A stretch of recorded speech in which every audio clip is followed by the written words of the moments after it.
दोस्तों, आज के वीडियो में बात करेंगे यूपीएससी पीवाईक्यू के बारे में।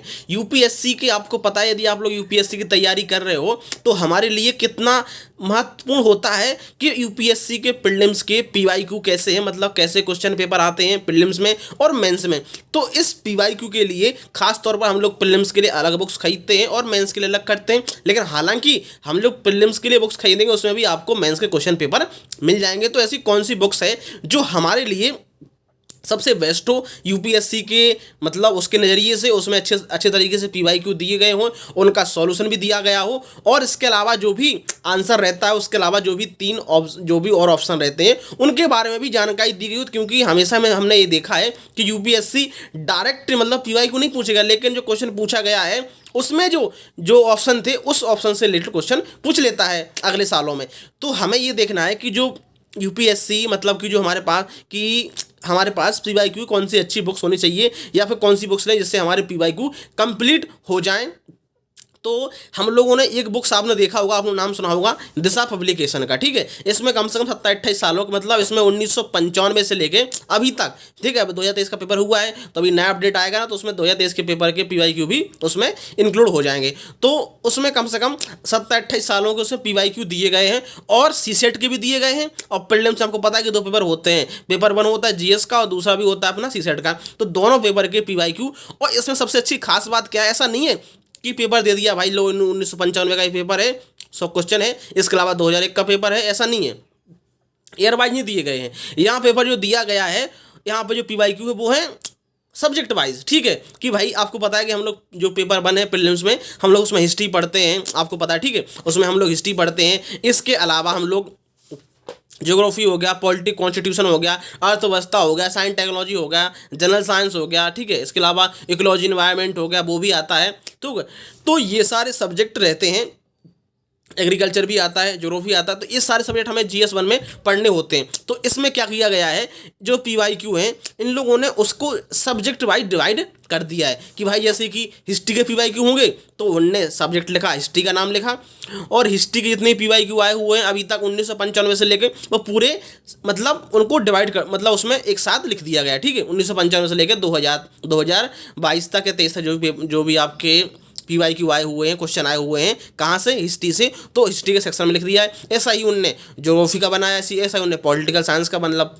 पॉलिटी एंड कॉन्स्टिट्यूशन का बनाया है, ऐसे ही इकोनॉमी का बनाया है। तो ये सारे सब्जेक्ट के उन्होंने पीवाईक्यू जो है सब्जेक्ट वाइज डिवाइड किए हुए हैं। ऐसा नहीं है कि भाई एक पेपर लिख दिया GS1 का, मतलब 2000 का, फिर 2001 का, 2000 का, 2003 का, ऐसा नहीं है। उन लोगों ने उसका मतलब थोड़ा आपको आसानी हो समझने में कि किस सब्जेक्ट से कैसे क्वेश्चन आ रहे हैं, क्या ट्रेंड चल रहा है, तो उस सब्जेक्ट को आप उसका अच्छे तरीके से कवर कर सको, अच्छे से तुमको समझने में आसानी हो। इसलिए उस क्वेश्चन में, मतलब जो बुक्स है उसमें आपको इस सारी जो भी पीवाईक्यू है उनको सब्जेक्ट वाइज डिवाइड कर दिया गया है। ठीक है, जैसे कि भाई आपको पता है, ऐसा ही सीसेट में किया हुआ है। सीसेट में आपको पता है रीजनिंग आएगी, ठीक है, और मैथ आएगी और कॉम्प्रिहेंशन आएगा। तो ऐसा ही किया गया, उन्होंने क्या किया है कि भाई रीजनिंग के क्वेश्चन है वो पहले दे दिए गए हैं, ये रीजनिंग के क्वेश्चन दे दिए यहाँ पे पूरे, इसके अलावा मैथ के क्वेश्चन दे दिए हैं, और ये मैथ के क्वेश्चन हो गए, और इसी के अलावा आपको यहाँ पे कॉम्प्रिहेंशन दे दिए गए हैं सारे।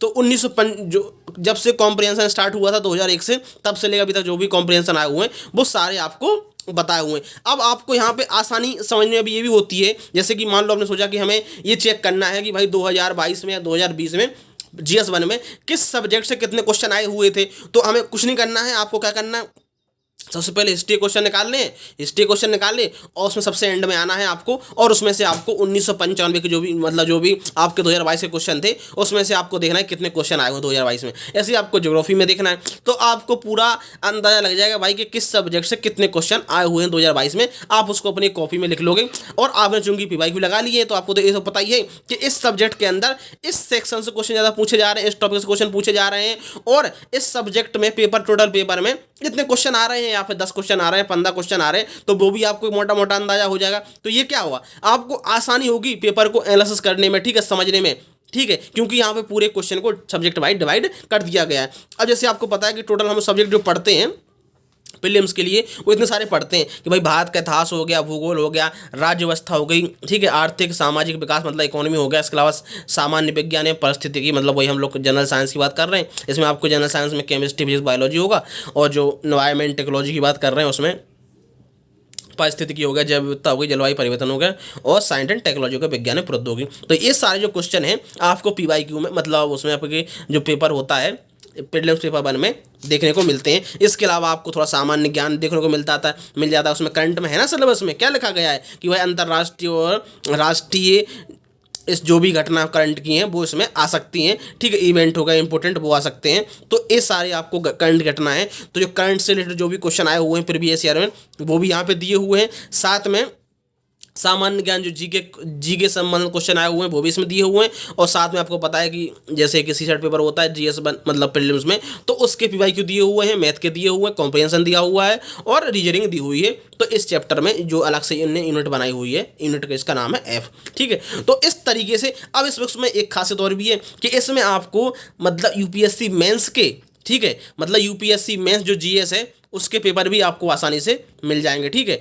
मतलब कि जैसे कि आपको पता है कि हम लोग यूपीएससी मेंस में मतलब ऐसे का पेपर होता है, जीएस के पेपर होते हैं, तो इसमें जीएस के पेपर और ऐसे के पेपर भी इसमें इंक्लूड हैं। मतलब इसमें वो जो क्वेश्चन पे हुए हैं वो सब्जेक्ट वाइज दिए हुए हैं, मतलब ऐसा डायरेक्ट पूरे क्वेश्चन नहीं पेपर नहीं दिए हुए हैं, उनका सब्जेक्ट वाइज दिए हुए हैं। जैसे कि मतलब कि मेंस में हम लोग ज्योग्राफी पढ़ते हैं, तो ज्योग्राफी में कौन कौन से क्वेश्चन आए हुए हैं, जलवायु में या भौतिक भूगोल में, ठीक है, संसाधन वितरण में, शहरीकरण में, औद्योगिक स्थलों का प्रभावित करने वाले कारक, ठीक है। तो वो सारे जो भी इंडस्ट्री लोकेशन है और रिसोर्स की लोकेशन है, कहाँ कहाँ पे कैसा वितरण किया गया, डिस्ट्रीब्यूशन ऑफ रिसोर्सेज, तो उनके बारे में सारे क्वेश्चन टॉपिक वाइज दिए गए हैं। इसी प्रकार से जब हम बात करेंगे जीएस2 में, तो संविधान संबंध कौन कौन से क्वेश्चन आए हुए हैं, गवर्नेंस संबंध कौन से क्वेश्चन आए हुए हैं, इसी प्रकार से जो सोशल जस्टिस है इसी और इंटरनेशनल रिलेशन है तो इससे संबंध कौन कौन से क्वेश्चन आए हुए हैं, वो सारे इसमें topic wise subject wise question दिए गए हैं यूपीएससी मेंस के, ठीक है,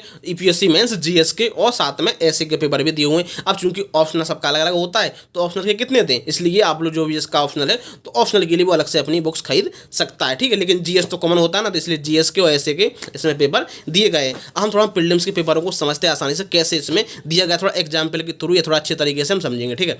आपको पता है कि भाई जैसे प्रीलिम्स में हमें इतने सारे सब्जेक्ट पढ़ने हैं, तो इन लोगों ने क्या किया है, सब्जेक्ट को भी अलग अलग सब्जेक्ट में डिवाइड कर दिया। जैसे मान लो भारत का इतिहास है, ठीक है, तो इसको भी प्राचीन भारत के इतिहास में, मध्यकालीन भारतीय इतिहास में और आधुनिक इतिहास में, और साथ में भारतीय राष्ट्रीय आंदोलन में इसको विभाजित कर दिया गया। जैसे भूगोल को फिजिकल ज्योग्राफी में, वर्ल्ड ज्योग्राफी में, इंडियन ज्योग्राफी में, एग्रीकल्चर में। इसी प्रकार से संविधान मतलब जो राज्य व्यवस्था है इसको संविधान में, पॉलिटिकल सिस्टम में, पंचायती राज में, लोक नीति, इसके अलावा न्याय के अधिकार संबंधी मुद्दे, तो इनको भी जो एक मतलब हर सब्जेक्ट को 3-3, 4-4 चैप्टरों में डिवाइड कर दिया गया। ऐसा नहीं किया कि भाई इतिहास लिख दिया अब उसी में सब मिक्स कर दिया, उसमें प्राचीन भारत क्वेश्चन लिख दिए, उसी में मध्यकालीन भारत के लिख दिए, ठीक है, और उसी में मॉडर्न हिस्ट्री के लिख दिए, और उसी में आपके जो भारतीय राष्ट्रीय आंदोलन उसके लिख दिया। ऐसा नहीं किया है। एक सब्जेक्ट जो क्वेश्चन है उस सब्जेक्ट के भी अलग अलग भाग होते हैं, ठीक है, तो उस सब्जेक्ट के अलग अलग भागों को भी अलग अलग डिवाइड किया गया है। जैसे कि इकोनॉमी हो गया तो इकोनॉमी को भी अलग अलग भागों में डिवाइड कर दिया गया। भारतीय अर्थव्यवस्था का ढांचा हो गया, योजना एवं आर्थिक विकास हो गया, राष्ट्रीय अर्थव्यवस्था एवं कृषि, भारतीय उद्योग कौन कौन सी इंडस्ट्री है, इसके अलावा भारतीय अर्थव्यवस्था के तृतीय क्षेत्र कौन कौन से, इसमें हम लोग पढ़ेंगे जो वित्त मार्केट मतलब वित्तीय बाजार होता है, मनी मार्केट होता है, ठीक है, तो इसमें किस प्रकार से काम करता है, कैसे कैसे होता है, शेयर मार्केट वगैरह सारी चीज़ें जो भी क्वेश्चन इसमें आए हुए हैं, इन्फ्लेशन से रिलेटेड, वो सारे हम इसमें हमने इकोनॉमी के पूरे जो पीवाईक्यू हैं मतलब हर सब्जेक्ट के पीवाईक्यू को भी हमने कई सब्जेक्ट में मतलब उसके अंदर जो सब्जेक्ट में आते हैं टॉपिक आते हैं उसमें डिवाइड कर दिया गया। इसी प्रकार से हमने सामान्य विज्ञान के साथ भी किया है कि उसको भौतिक में, रसायन में, जीव विज्ञान में विभाजित कर दिया गया। इसी प्रकार से हमने क्या किया, एनवायरमेंट टेक्नोलॉजी और इसके अलावा जलवायु परिवर्तन के एक साथ क्वेश्चन हमने लिख दिए, और इसी प्रकार से साइंस टेक के क्वेश्चन हमने एक जगह लिख दिए। अब इसको हम लोग एक ऐसा करते कि भाई लोग पूरा सामान्य विज्ञान एवं साइंस टेक्नोलॉजी मतलब जो भी हम लिखना था एक टॉपिक हम एक यूनिट लिखते और सारे क्वेश्चन उसमें मिक्स कर देते, तो आपको समझ में नहीं आता कि भाई किस सब्जेक्ट का कौन सा क्वेश्चन है। तो ऐसे ही अब चूंकि हम लोग इतिहास जब पढ़ते हैं तो ऐसा तो पढ़ते नहीं है कि हमने इतिहास की एक बुक्स पढ़ते हैं, हम लोग इतिहास को भी हमने अलग अलग भागों में बांटा हुआ है ना। प्राचीन भारत हो गया, जैसे हम लोग अलग से पढ़ते हैं, बिपिन चंद्र पढ़ते हैं मॉडर्न हिस्ट्री के लिए, सतीश चंद्र बनते हैं मेडाइवल के लिए, जो भी रमेश मतलब राम शरण शर्मा है, आर एस शर्मा, वो हम पढ़ते हैं किसी प्राचीन भारत के लिए। तो जब हम अलग अलग उसके लिए अलग अलग सब्जेक्ट के लिए अलग अलग बुक्स पढ़ रहे हैं, तो उससे संबंधित जो PYQ होगा उनको भी तो हमें अलग अलग लिखना होगा, तभी तो हमें समझ में आएगा कि किस सब्जेक्ट से कहाँ से क्वेश्चन पूछे गए हैं। तो इसी प्रकार से उन लोगों ने क्या किया है, इतिहास को 4 भागों में डिवाइड कर दिया गया, इसी प्रकार ज्योग्राफी को भी अलग अलग भागों में डिवाइड कर दिया, इसी प्रकार से पॉलिटी को भी, इसी प्रकार से इकोनॉमी को भी और बाकी साइंटेक को भी। अब हम थोड़ा इसको समझते हैं कैसे इसमें क्वेश्चन दिए गए हैं। जैसे कि भाई यहाँ पे पहले यूनिट स्टार्ट हुई भारत का इतिहास। अब भारत के इतिहास में सबसे पहला चैप्टर कौन सा है, प्राचीन भारत का मतलब एंशियंट इंडिया का, ठीक है। मतलब एंशियंट इंडिया से कौन से अभी तक क्वेश्चन पूछे गए हैं 1995 से लेकर अभी तक, इसमें सारे क्वेश्चन दिए हुए हैं। चैप्टर का नाम लिख दिया, मतलब एक सब्जेक्ट को एक चैप्टर के रूप में बना दिया गया, ठीक है। और सब्जेक्ट का नाम लिखा, उस सब्जेक्ट से जितने भी क्वेश्चन आए हुए हैं वो सारे लिखे हुए हैं। 1995 से लेके 2000 तक के सारे क्वेश्चन, 2022 तक के सारे क्वेश्चन दिए हुए हैं, और साथ में पीछे इनका सॉल्यूशन भी दिया हुआ है नंबर वाइज, ठीक है। तो आप जो भी आपको क्वेश्चन नहीं आ रहा है, आप लोग अच्छे सॉल्यूशन पढ़िए, सॉल्यूशन उसका क्या उसका आंसर है, और इसके अलावा उसमें कुछ डिटेल भी दी गई है जो भी उससे संबंध उसके ऑप्शन में है, तो आपको अच्छे से समझ में आएगा। तो ये बुक्स काफ़ी आप लोगों के लिए अच्छी है। मैं ये नहीं कह रहा हूँ कि आप लोग ये खरीदना है, लेकिन आप लोगों को PYQ समझना अच्छे तरीके से, तो और भी बुक्स मार्केट में आती होंगी, लेकिन आपके लिए मैं ये बता रहा हूँ कि PYQ का महत्व क्या है और हम PYQ को आसानी से कैसे समझो, हमारे एग्जाम में किस तरीके से वो कारगर हो। क्योंकि कई लोग तो ऐसे करते हैं कि भाई पढ़ना स्टार्ट कर दिया, लेकिन पता ही नहीं हम लोगों को PYQ क्या है, हमको कैसे समझें, कैसे पढ़ें, कहाँ से समझें, और हम लोग सीधा हाँ इतना पता होता है कि अच्छा हाँ प्रीलिम्स है, प्रीलिम्स का हम लोग फिर भी ऐसा पेपर भी तक भी नहीं देखते, उसके PYQ भी नहीं देखते कि भाई किस तरीके से क्वेश्चन आए हुए किस सब्जेक्ट से। हम लोग सीधा बढ़िया मॉडर्न हिस्ट्री उठाई, स्पेक्ट्रम उठाई, पढ़ना स्टार्ट कर दिया, फिर बाद में पता चलता है कि यार नहीं समझ में नहीं आ रहा, क्वेश्चन पता नहीं कैसे हुए। तो हमने बुक्स पढ़ा है, ठीक है, लेकिन बुक्स से इंपॉर्टेंट है आपने कि बुक्स को पढ़ के आपने क्वेश्चनों की कितनी आप प्रैक्टिस कर रहे हो, या फिर आप PYQ कितने देख रहे हो, और PYQ का एनालिसिस करके आप बुक्स को पढ़ें कि भाई कहाँ से कैसे क्वेश्चन पूछे जा रहे हैं, तभी तो आप बुक्स का थोड़ा एनालिसिस कर पाओगे कि अच्छा मतलब इस सब्जेक्ट से ऐसे क्वेश्चन पूछे जा रहे हैं, इन चैप्टर से पूछे जा रहे हैं। तो आप जो भी वो बुक्स है उसको उस तरीके से ध्यान दो कि भाई हमें जब भी आपको इंपॉर्टेंट लगेगा, जैसे आपने मान लो कोई सब्जेक्ट पढ़ा, तो उससे पहले आप लोग उस सब्जेक्ट के PYQ देख लो, प्रीलिम्स के मेंस के भी। तो जब आप उस सब्जेक्ट को पढ़ोगे, उस बुक्स को पढ़ोगे, तो आपके ध्यान में रहेगा कि यार हमें इस बुक्स में से ये हमारे जो PYQ थे ये चैप्टरों में से आए हुए थे, तो आप उन चैप्टरों को, उन टॉपिक को अच्छे तरीके से ध्यान दोगे, और साथ में उस PYQ ढूंढने की कोशिश करोगे कि आप PYQ हमारे इस सब्जेक्ट सॉल्व हो रहे हैं, इस बुक से सॉल्व हो रहे हैं क्या। तो आपके आसानी होगी काफ़ी, वो आपकी जो आपकी तैयारी है उसकी रणनीति भी आपको अच्छी तरीके से बनेगी, ठीक है। तो यहाँ से क्या हुआ, प्राचीन भारत के क्वेश्चन है ये सारे यहाँ से कंप्लीट हो गए, इसमें 2022 तक के दिए हुए हैं। अब जो नई बुक्स लोगे आप लोग, तो उसमें 2023 के क्वेश्चन भी आपको मिल जाएंगे, पीछे सॉल्यूशन है। एक क्वेश्चन खत्म हुए, तो इसके बाद क्या कर दिया भाई, लो मध्यकालीन भारत के जो भी क्वेश्चन आए हुए हैं अभी तक, तो मिडाइवल इंडिया के भी क्वेश्चन इन लोगों ने दे दिए गए हैं 1995 से लेकर अभी तक। इसी प्रकार से आधुनिक भारत के दे दिए गए हैं, ठीक है। इसी प्रकार से मॉडर्न हिस्ट्री जो है, मॉडर्न हिस्ट्री के क्वेश्चन यहाँ तक, ये तो भौतिक भूगोल आ गया, लेकिन यहाँ से हाँ ये है, ठीक है। मतलब कि पहले मॉडर्न हिस्ट्री दे दिया। अब चूंकि आप लोग कहोगे यार मॉडर्न हिस्ट्री में और इसको अलग अलग क्यों डिवाइड कर दिया है, चूंकि वो UPSC ने अपने सिलेबस में डिवाइड करके रखा है भारत का इतिहास और भारतीय राष्ट्रीय आंदोलन। तो यहाँ पे एक मॉडर्न हिस्ट्री है उसको, हाँ लेकिन है तो मॉडर्न हिस्ट्री का पार्ट ही जो भारतीय राष्ट्रीय आंदोलन, लेकिन फिर भी उसको मैं अलग चैप्टर करके रखा है, क्योंकि उसको अलग तरीके से पढ़ते भी हैं। कई लोग तो उसके लिए अलग बुक्स भी पढ़ते हैं, लेकिन ऐसा नहीं है, आप लोगों को एक ही बुक्स पढ़नी है, स्पेक्ट्रम पढ़नी है, जो भी आप पढ़ते हो उसमें आपको इसमें आसानी से मिल जाएंगे, ठीक है। ठीक है, तो प्राचीन जो मतलब आधुनिक भारत है उसमें ये पढ़ते हैं किस तरीके से ब्रिटिश ने शासन स्थापित किया, कौन कौन से उस समय जब 18वीं शताब्दी के मध्य से पढ़ते हैं, तो उसमें कौन कौन से उस समय क्षेत्रीय राज्य थे, उससे किस तरीके से ब्रिटिश ने ब्रिटिश ने उनको हरा के किस तरीके से भारत में शासन स्थापित किया, भारत में किस तरीके से शिक्षा व्यवस्था का विकास हुआ या फिर उद्योगों का विकास हुआ, कैसी उस समय आर्थिक नीति थी, राजस्व व्यवस्था थी, या कौन कौन से विद्रोह हुए 1857 से पूर्व के शक विद्रोह, जनजातीय विद्रोह, उसके बाद ये सारे पढ़ते हैं। फिर बाद में जब कांग्रेस की स्थापना होती है तो कांग्रेस की स्थापना के बाद किस तरीके से भारतीय राष्ट्रीय आंदोलन एक व्यापक आधार बनता है और भारतीय राष्ट्रीय आंदोलन होते हैं, तो वो एक अलग चैप्टर के रूप में हम लोग पढ़ते हैं। तो यहाँ भारतीय राष्ट्रीय आंदोलन के चैप्टर दिए गए हैं। साथ में आप लोग जब क्वेश्चन पढ़ोगे ना, तो आप क्वेश्चन पढ़ के आप लोग उसमें टॉपिक भी छांट लोगे भाई। जैसे मान लो अपने आपने मॉडर्न हिस्ट्री के टॉप क्वेश्चन पढ़े, ठीक है, और आपने कहीं आपको थोड़ा बहुत आइडिया है मॉडर्न हिस्ट्री का, आपने बुक्स एक बार दो बार देखी है, तो आपको आइडिया हो जाएगा भाई कि जो क्वेश्चन है ये किन चैप्टर से किन टॉपिकों से पूछे जा रहे हैं, तो आप क्वेश्चंस को सॉल्व करके लास्ट में उन टॉपिकों के नाम भी लिख लो कि भाई जो हमने जहाँ तक क्वेश्चन देखे हैं इसमें ज़्यादातर क्वेश्चन इस टॉपिक से पूछे जा रहे हैं। जैसे कि मैंने यहाँ पे लिखा है कि ब्रिटिश भारत में शिक्षा का विकास एवं कॉलेज की स्थापना वगैरह, इनसे संबंधित ज़्यादातर क्वेश्चन पूछे गए। कहाँ पे कौन कौन सा कॉलेज स्थापित किया गया, किसका क्या योगदान है, कौन सा कॉलेज, तो वो शिक्षा का विकास उससे संबंधित क्वेश्चन पूछे जाते हैं। इसी प्रकार से संवैधानिक विकास मतलब कौन कौन से मतलब ब्रिटिश शासन में कौन कौन से एक्ट आए हैं, ठीक है। इसी प्रकार सामाजिक धार्मिक सुधार आंदोलन, महत्वपूर्ण व्यक्ति संबंध, प्रशासनिक सुधार क्या हुए, पुलिस सुधार, राजस्व नीति, इसके अलावा आर्थिक सामाजिक नीति, अर्थव्यवस्था, ठीक है। इसके अलावा उस समय क्या थी हमारी सामाजिक नीति थी, अर्थव्यवस्था थी, आर्थिक थी ब्रिटिश शासन में। यूरोपीय कंपनियों एवं से युद्ध किस प्रकार से लड़े, 18वीं शताब्दी का भारत किस प्रकार से था, मुगल एम्पायर का डिक्लाइन हुआ, ठीक है। भारतीय राज्यों को ब्रिटिश राज्य में शामिल किस प्रकार से किया गया कि करके वो मतलब जो भी था, और उसके अलावा पोस्ट इंडिपेंडेंस इंडिया में इसके अंतर्गत पूछा जाता है। तो ये सारे सब्जेक्ट आपको मतलब टॉपिक आप पीवाई को पढ़ोगे ना, उसको सॉल्व करोगे तो आपको अपने आप आइडिया लग जाएगा कहाँ से क्वेश्चन पूछे जा रहे हैं। तो ये मैंने छांट के लिख लिया है कि मॉडर्न हिस्ट्री में ये चैप्टर में ज़्यादातर मतलब इन पे ज़्यादा ध्यान देके पढ़ना है, क्योंकि इन टॉपिकों से हमें पीवाईक्यू पूछे गए हैं और हमने पीवाईक्यू पढ़ लिए, तो हमें अब जब बुक्स पढ़ेंगे तो हमें ज़्यादा फायदा होगा। तो यही ऐसा ही आप लोगों के लिए भी, जब आप सोचते हो कि पीवाईक्यू क्या महत्व है, पीवाईक्यू क्यों पढ़ने चाहिए, तो इसीलिए जब आप पीवाईक्यू पढ़ोगे तो आपको यहाँ का आइडिया लग जाएगा कि क्वेश्चन कहाँ से पूछे जा रहे हैं। अब यहाँ पर भारतीय राष्ट्रीय आंदोलन के क्वेश्चन स्टार्ट हुए, इसके बाद ये सारे क्वेश्चन यहाँ से हैं, क्वेश्चन खत्म हुए, ठीक है। अब ये सोचो कि 1995 से लेकर अभी तक इसमें कम से कम 190 क्वेश्चन पूछे गए हैं 1995 से, मतलब लगभग 25 सालों की हम बात कर रहे हैं। तो 200 क्वेश्चन पूछे गए हैं, मतलब हर साल लगभग समझ रहे हो कि हर साल कम से कम 8 क्वेश्चन पूछे गए हैं मॉडर्न मतलब फ्रीडम स्ट्रगल से। तो कितना महत्व है फ्रीडम स्ट्रगल का आप लोग समझो, ठीक है। लेकिन हाँ ये बात सही है 2023 में या फिर अभी हाल ही में कम क्वेश्चन पूछे गए हैं, क्योंकि बच्चों को लगता है कि हर साल इससे ज़्यादा क्वेश्चन पूछे जाते हैं, तो वो अपनी टेक्निक मतलब जो भी रणनीति है इसके अकॉर्डिंगली बना रहे हैं।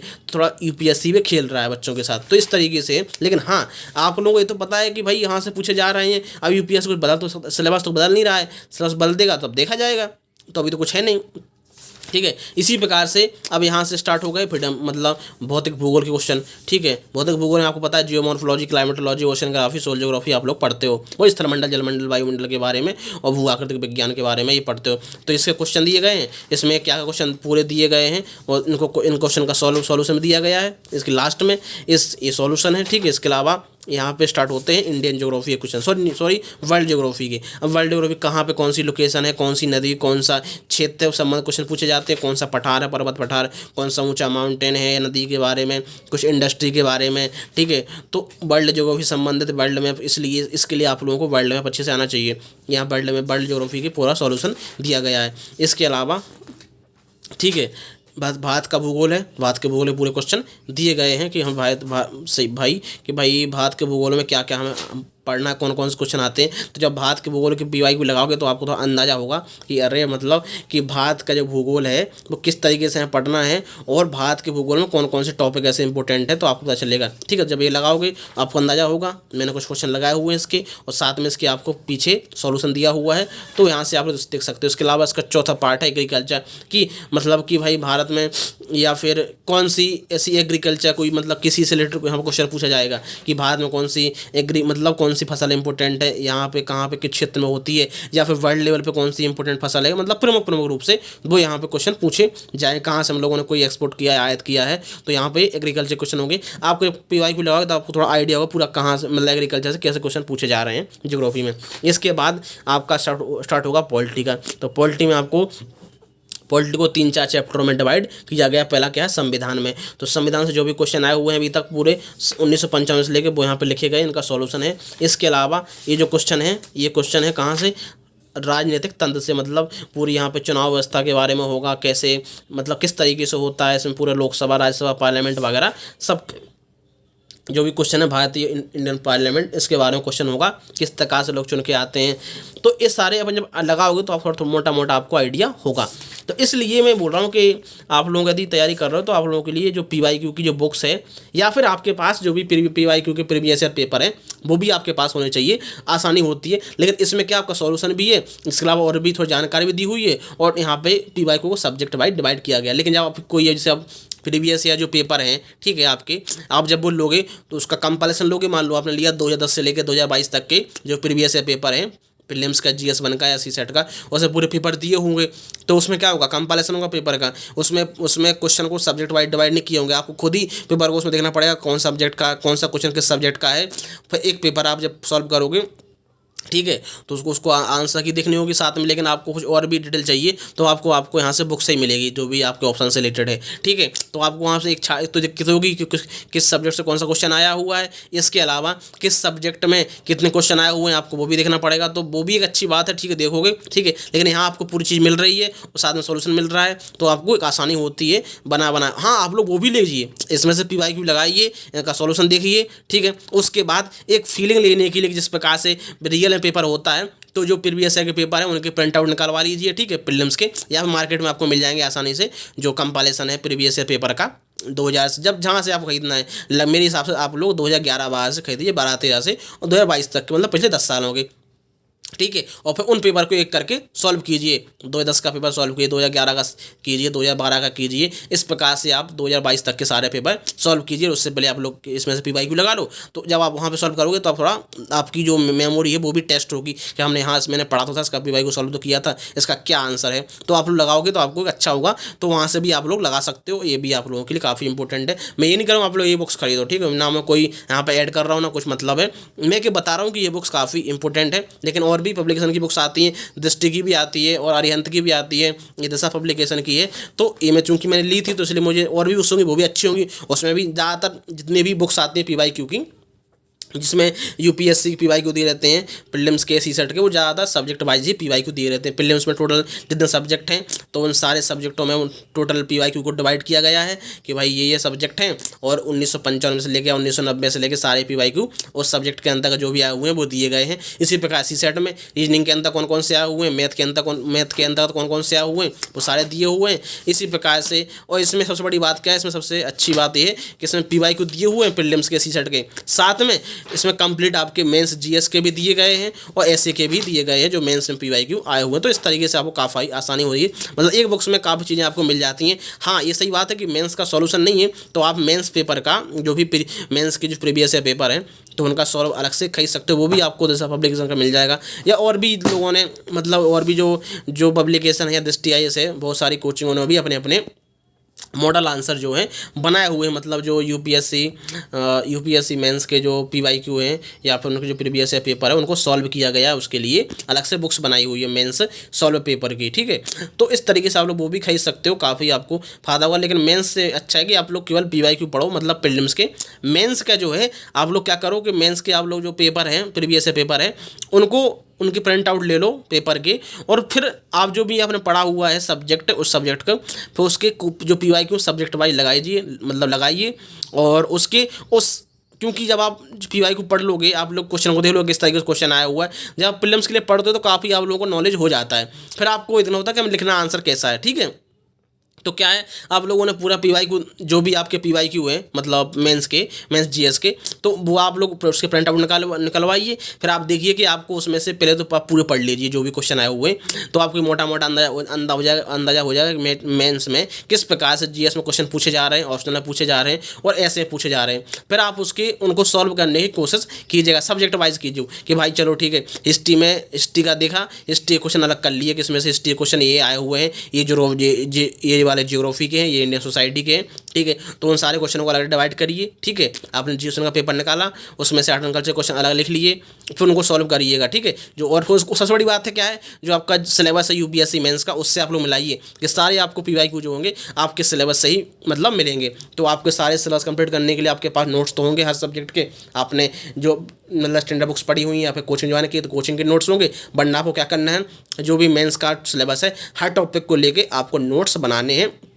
और पीवाईक्यू को ध्यान में रख के बनाने हैं ताकि अपने पीवाईक्यू सॉल्व हो। और फिर उसके बाद आपको पीवाईक्यू की आंसर राइटिंग करनी है, पीवाईक्यू के भी आंसर लिखने हैं। और मेन यूट्यूब पे बहुत सारे लोगों ने जो पीवाईक्यू के मतलब जो मेंस पीवाईक्यू हैं उनको सॉल्व किया होगा, उनके मॉडल आंसर दिए होंगे, ऑनलाइन भी देख सकते हैं आप लोग। तो वहाँ से आपको आइडिया हो जाएगा कहाँ से आपको कैसे आंसर लिखना है। फिर आप चूँकि इतना पढ़ लेते हो, बहुत सारी सब्जेक्ट पढ़ लेते हो, बुक्स पढ़ लेते हो, आपको एक अंदाजा हो जाता कि हमें मेंस में किस तरीके से हमें आंसर राइटिंग करनी है और कैसे हमें आंसर लिखना है। ठीक है, तो उस तरीके से आप लोग बढ़िया हर सब्जेक्ट के पीवाईक्यू देखिए, मतलब मेंस के सब्जेक्ट वाइज पीवाईक्यू देखिए, मेंस जीएस के, और उसके पीवाईक्यू देख के आप लोग उनको ध्यान रखते हुए हर टॉपिक के जो भी आपका सिलेबस है नोट्स बनाइए और बढ़िया और भी टेस्ट से ज्वाइन कीजिए, मतलब आंसर राइटिंग कीजिए, और जो भी आपके पीवाईक्यू हैं उसको भी एक बार अच्छे से सॉल्व कर लीजिए और उसके अकॉर्डिंगली ही नोट्स बनाइए और वो सारे पीवाईक्यू अच्छे तरीके से सॉल्व कीजिएगा और थोड़ा कहीं भी हेल्प लीजिएगा। ठीक है, लेकिन उससे अच्छा है आप जो उसकी बुक्स खरीदोगे मतलब मेन सॉल्व की, उस मतलब नहीं है, आप खुद ही प्रैक्टिस करो कहाँ से कैसा आंसर लिखना है। ऑनलाइन आपको सॉल्यूशन आसानी से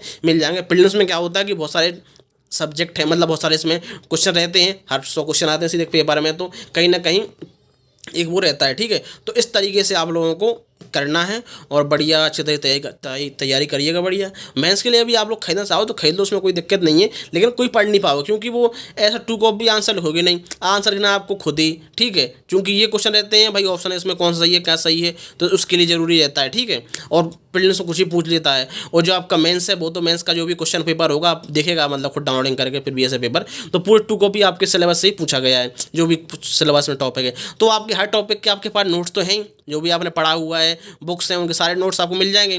और उसमें भी आपको मेंस में दिया गया है भाई जो भी जो क्वेश्चन पीवाईक्यू है उसमें दिया गया है कि भाई ये क्वेश्चन है, जैसे कि मान लो वर्ल्ड हिस्ट्री क्वेश्चन पूछा गया मतलब फर्स्ट वर्ल्ड वॉर पे, तो आपको पता आपके पास नोट्स तो है फर्स्ट वर्ल्ड वॉर का, आप उसमें क्या भूमिका होगी, उसकी क्या मेन बॉडी में पूछा गया है, तो आप अपने नोट्स में छांट के उसको लिखने की प्रैक्टिस कीजिएगा, तो आपको अपने आप ही अच्छे से समझ में आएगा और आपको सब्जेक्ट वाइज नोट्स बनाने हैं। ठीक है, लेकिन फिर भी आपको मतलब डाउट है तो अपनी जो भी मेंस सॉल्व पेपर है तो उसके भी वो भी बुक्स खरीद लीजिएगा, तो आपको काफ़ी आसानी होगी। तो इस तरीके से आप अपनी तैयारी को अच्छे तरीके से बना सकते हैं। और ये बुक्स आप खरीदो, नहीं खरीदना और भी खरीद सकते हो, वरना प्रीवियस पेपर तो हैं। बट मेरा बताने का मतलब ये था कि आप लोग प्रीवियस ईयर का पेपर है क्या महत्व पेपर मतलब हमारी UPSC तैयारी में, और किस तरीके से एक प्रकार से वो थीम देता है कि भाई कहाँ से कैसे क्वेश्चन पूछे जा रहे हैं, तो हम अपनी तैयारी को उस तरीके से उसका अकॉर्डिंगली बनाते हैं और हमें काफ़ी आसानी होती है क्वेश्चन को समझने में, मतलब एग्ज़ाम की तैयारी करने में, और काफ़ी हम लोग समझ पाते हैं। तो इस तरीके से आप लोग अपनी तैयारी को बनाए रखिएगा। बाकी हम लोग मिलते हैं किसी नए वीडियो में नए टॉपिक के साथ UPSC से रिलेटेड ही। ठीक है दोस्तों, धन्यवाद। और आप लोग पढ़ाई अपनी जारी रखिएगा, प्रीलिम्स की मेंस की जो भी आप लोग कर रहे हैं इस तरीके से, और जो भी 2023 का मेंस दे रहे हैं तो वो अपनी मेंस अच्छी आंसर राइटिंग करो, और पीवाईक्यू और टॉप जो भी आपका सिलेबस है उस पर ज़्यादा ध्यान दो। और जो 2024 की तैयारी कर रहे हैं तो वो अपने प्रीलिम्स की तैयारी कर रहे हो बढ़िया अच्छी तरीके से प्रीलिम्स ही करो, और साथ में मेंस के कुछ ऐसे सब्जेक्ट हैं जो हम लोग प्रीलिम्स में नहीं पढ़ते हैं तो वो भी आप लोग कवर करते जाइएगा, और अच्छे तरीके से शॉर्ट नोट्स बनाओ हर टॉपिक के जो भी आपके सिलेबस में है, और साथ में पीवाईक्यू भी देखते जाओ मेंस के GS के। ठीक है, और अपने हर हफ्ते में 15 दिन में एक ऐसे लिखने की कोशिश भी करो। तो इस तरीके से आप लोग अपना जो भी है तैयारी करती रहिएगा। जय हिंद दोस्तों, हम लोग मिलते हैं किसी नए वीडियो में, अपना ख्याल रखिएगा। धन्यवाद दोस्तों।